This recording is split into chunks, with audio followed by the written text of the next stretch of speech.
The final 24 hours of Pee-Wee Gaskins. A monster's. Chilling goodbye. Hi, everyone. They called him the meanest man in America, and when you hear what he did, you'll understand why. Donald Pee-Wee Gaskins wasn't just another name on death row. He was a cold, calculated killer with a twisted sense of pride in the chaos he caused, even in his final hours. Gaskins wasn't looking for redemption. He didn't want mercy. What he wanted was control. Hours before his scheduled execution, he made a brutal statement by slicing himself with a smuggled razor, just to show the system couldn't break him. But Gaskins wasn't just defiant. He was dangerous to the very end, known for murdering a fellow inmate using a homemade bomb, while already serving life behind bars. As the clock ticked toward midnight, he faced the electric chair not with fear, but with the same chilling confidence that defined his life. This is the final 24 hours of Donald Pee-Wee Gaskins, and it's unlike any story you've heard before. Dear friends, the final 24 hours of Donald Pee-Wee Gaskins were not quiet. They were not reflective, sorrowful, or repentant. They were a continuation of a violent life lived on his own terms, a last act of defiance against the system that had tried and failed to control him. It was September 5th, 1991, and South Carolina's death house stirred with routine, yet one cell remained eerily silent. As guards approached Gaskins' door, they saw a still figure beneath a thin blanket. At first, they thought he was already gone. Blood had soaked through the mattress, pooling onto the floor, but he was still breathing. Gaskins, ever the master of manipulation, had smuggled a razor blade past multiple security checks. He'd hidden it inside his mouth during transfer. Then, hours before his execution, he used it not to end his life but to send a message. He wanted to remind the prison that he remained in control, nearly a decade earlier. Even while behind bars, serving multiple life sentences, Gaskins orchestrated one of the most shocking prison murders in U.S. history. His target was fellow death row inmate Rudolph Tyner, convicted of murdering an elderly couple during a robbery. Tyner's execution had been delayed for years, frustrating the victim's son, Tony Simo. Simo wanted revenge, so he turned to Gaskins, a man already infamous for his deadly capabilities. Gaskins first attempted to poison Tyner, but it failed.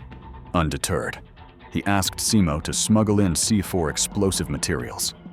What came next stunned even hardened prison staff. Gaskins built a small bomb inside a radio and convinced Tyner it was a makeshift intercom so they could communicate between cells. When Tyner held the radio to his ear and pressed the button, it detonated. The explosion was so powerful it rattled the entire cell block. Gaskins later boasted, "The last thing he heard before it blew his head off was me laughing." This was not just another prison killing. It was a hit job inside a maximum security facility. The murder landed Gaskins on death row, the first white man in South Carolina sentenced to death for killing a black man. Still, he wore that label like a badge of honor. Back in the death house on September 5th, Gaskins' self-inflicted wounds were stitched by prison doctors. He had sliced through both wrists and his elbows, but not deeply enough to kill himself, just enough to bleed, just enough to remind them all that he had the final word. Later that day, Gaskins met with lawyers. Some he referred to as decent, others as scavengers. He had never trusted the legal system, never believed in fairness or justice. To him, it was a game played by predators in suits, different from him only in how they killed. He believed judges and prosecutors were just as ruthless, just more polite about it. That same evening, he ordered his final meal, a pizza, but it wasn't because he liked pizza. It wasn't his favorite food. He didn't even finish it. He took one bite, then shoved it aside. For Gaskins, the meal was never about pleasure. It was a performance. One last opportunity to spit in the face of routine. One last box he refused to check obediently. Midnight approached. The ritual unfolded with cold precision. He was taken for a final shower, his head shaved along with a patch of his leg where the electrode would be attached. He was given a clean prison uniform, pants and shirt, as though dignity still had a role in this process. On the morning of September 6th, he met with a prison chaplain and a preacher. They spoke of salvation, of forgiveness, of Jesus' love. But Gaskins barely listened. He'd once written in his book, Final Truth, that preachers always came before the end to tell you about how much Jesus loved you, and he always thought it was too little, too late. Before being escorted to the execution chamber, he was allowed one final phone call. He chose to call his daughter, Shirley. The conversation was short. There wasn't much left to say. A lifetime of crime had left little room for meaningful family ties. At 1 a.m., Donald Pee-Wee Gaskins was led to the electric chair. His wrists and elbows were bandaged, still marked by the morning's blade. He lowered himself into the old oak chair calmly. The guards strapped him in. Waist, wrists, ankles. A wet sponge was adjusted and placed under a cap on his head. Another electrode taped to his leg. Every step had been rehearsed. When asked for any final words, he gave none. "I'll let my lawyers talk for me. I'm ready to go," he said. Then came the nod. 3 guards simultaneously pressed 3 buttons, only one delivering the fatal current so none would know who had truly ended the man. The electric panel lit up with a mechanical hum. For 5 seconds, 2,000 volts surged through his body, followed by 8 more seconds at 1,000 volts. The stench of burning flesh filled the room. Witnesses watched as his body jerked, then stilled. At exactly 1:10 a.m., Donald Henry Gaskins was pronounced dead.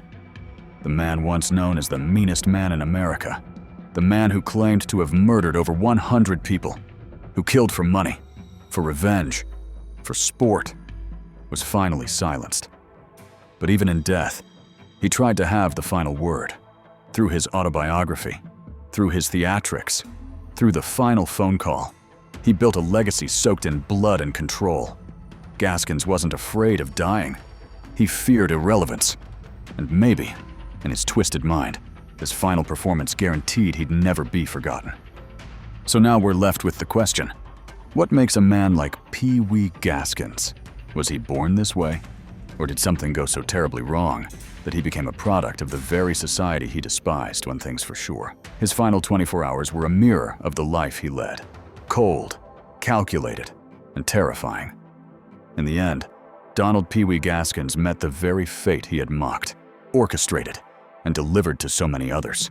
Strapped to the electric chair, stitched back together from his own self-inflicted wounds, he faced the ultimate judgment not from the system he hated, but from the one force he couldn't outsmart. Time. Gaskins wanted control, and he fought for it until his final breath.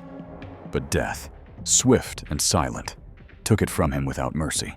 No last-minute tricks, no final laugh, no explosive exits, just voltage, silence, and a name etched forever in infamy. His life may have ended that night in the death house, but his legacy, twisted, brutal, and unforgettable, lives on in the stories we continue to tell. Was justice served, or did Gaskins, in his own disturbing way, win by turning even his execution into a stage? Let us know your thoughts, and never forget what darkness looks like when it wears a human face.